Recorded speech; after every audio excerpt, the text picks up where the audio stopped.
I have talked about these sequences and how long they go, yet they don't feel like they're long, and you don't want them to end. In your mind, how do you map that out? Well, first, they are edited.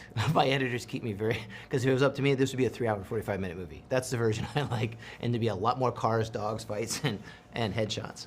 So it's weird, right? Everyone asks me about sequences. The sequences are very important. We spend a lot of time, and we guesstimate what the pace could be, where the energy is. But sometimes, not sometimes, all the times, I overshoot. You know, the old joke, you never have enough till you have too much, and that's kind of like my milieu. And then the real trick, where I really rely on myself, my editors, and the creative circle around us to get the pacing, is when you see it all. It's weird, like even when you watch scenes, like you cut the first version of the movie and it's 3 hours and 20 minutes, you're like, ah, and the action's exceeding. And it's a lot, for me, I'm an action nerd, so I'm like, more. But you have to trust the people around, you have to watch the whole movie. So every time we trimmed a big chunk out of an action or tried to get the pacing right, you couldn't just watch the sequence. You kind of, the only way to do it, and it's a big time suck, but you gotta watch the whole movie. Because when you watch a sequence, you can watch an extended sequence and it's great and you love it, but within a 2.5-hour movie, you're like, God, I wish I was, and now it's detracting from other sequences. So the real trick is not mastery over the sequence, but it's mastery over the whole. And where do you feel you need to live? It's like a roller coaster ride. Too many loops takes away from the experience. The one big one after the big fall gives you the hit. So that's what we try to do, is give you that nice roller coaster ride. That is the best description I could hear. You bring in new blood here, and some of it's just unbelievable what they bring to this.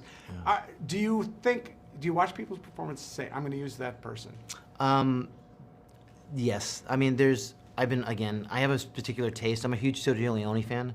So if you watch every extra cast member's movies, they all do something. Even the guy sitting out in the background, like there's something about him.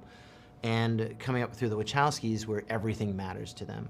Like every look, every face, every bone structure, like they're trying to say something, you know? So I try to do that with cast, and that usually starts, I just see somebody and I don't try to figure it out. It's not, I just see them and go, I like that. Like my original cast, from Ian McShane to Willem Dafoe to Lance Reddick, like these are people I saw on a show, and I love something about them grabbed me. Like we all have that, right? The people that we grab, and that's what I try to do. I saw one music video with Rima Samayana. I'm like, that's it.